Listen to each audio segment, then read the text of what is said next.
Bharat cricket జట్టు మాజీ captain Sourav Ganguly భార్య ప్రముఖ ఒడిస్సీ నృత్యకారిణి డోనా గంగూలీ సోషల్ మీడియాలో వేధింపులకు గురయ్యారు. ఈ మేరకు తనపై కొందరు గుర్తు తెలియని వ్యక్తులు అసభ్యకరమైన, అవమానకరమైన వ్యాఖ్యలు చేస్తున్నారంటూ ఆమె పోలీసులకు ఫిర్యాదు చేశారు.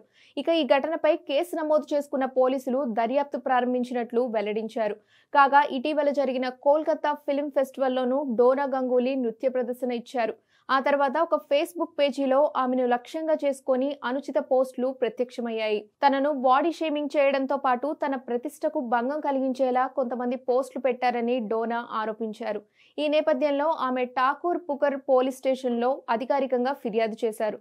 తన ఫిర్యాదుకు మద్దతుగా ఆ పోస్టులకు సంబంధించిన స్క్రీన్ షాట్లను, ఫేస్బుక్ పేజీతో సంబంధం ఉన్న ఒక మొబైల్ నెంబర్ను కూడా ఆమె పోలీసులకు అందించారు. ఈ ఆధారాల సహాయంతో నిందితులను గుర్తించేందుకు ప్రయత్నిస్తున్నామని, పోస్టులు పెట్టిన వారిని త్వరలోనే పట్టుకుంటామని పోలీసులు తెలిపారు.